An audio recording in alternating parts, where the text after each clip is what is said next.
সকালে আজ ঘুম থেকে উঠে ভাবলাম তাড়াতাড়ি করে চাটা খেয়ে নিই, তারপর বাকি কাজগুলো শুরু করব। ছেলের তো যেহেতু স্কুল যাবে না, কারণ ওর শরীরটা ঠিক নেই, দুদিন ধরে জ্বর কাশি এই সমস্ত চলছে ওয়েদারের জন্য।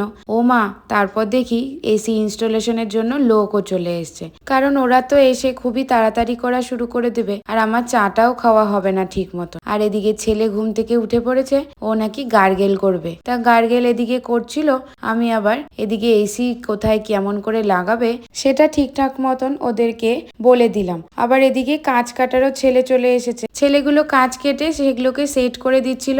এসির ছেলেগুলো ওই ঘরটা করে আবার এই ঘরে আসবে, সেই জন্য এই ঘরটা কমপ্লিট করলো। আজ এতটা পাজেল টাপ হয়ে গেছিলাম কি বলবো। ছেলের এদিকে শরীরটা খারাপ, ভাগ্যিস খ্রিস্টানদু আজকে অফিসের ছুটি নিয়েছিল, আর সব থেকে উপরি পানা মা আমাদের সাথে এবার ছিল, সেই জন্য হয়তো কাজটা আরো আসানি হয়ে গেছে। কারণ এদিকে লাইটের লোক, কাঁচ কাটার লোক, আবার এদিকে এসির লোক, তেমন ভাবে আর রান্নাও হয়নি, শুধু সোয়াবিন আলুর তরকারি আর ভাত রান্না হয়েছিল দুপুরের জন্য। তারপর ছেলেকে নিয়ে চললাম ডাক্তারের কাছে। যতক্ষণ না ডাক্তারের কাছে নিয়ে যাব ছেলেকে, ততক্ষণ তো শরীর ঠিকই হবে না। ওখান থেকে চলে গেলাম আবার সবজি বাজার করতে। সবজি বাজার করে আমি বাড়ি ফিরলাম। খ্রিস্টানরা তো আগেই চলে এসেছিল, আর আমার জন্য দেখি লস্যি বানিয়ে রেখেছে, তাই লস্যি দিল। আমি একটু ঠান্ডা হলাম। সত্যি এখন যা গরম সে আর বলে বোঝানোর নেই। ছোটবেলা থেকে একটা কথা শুনতাম, দিল্লির গরম আর ঠান্ডা তুমি যদি জিততে পারো তাহলে তুমি উইনার। সত্যি আমি আর জিততে পারছি না, আর জিততে পারবো না, আমি চাইও না। এত গরম হাওয়া সবসময় লাগতে থাকে, কি বলবো।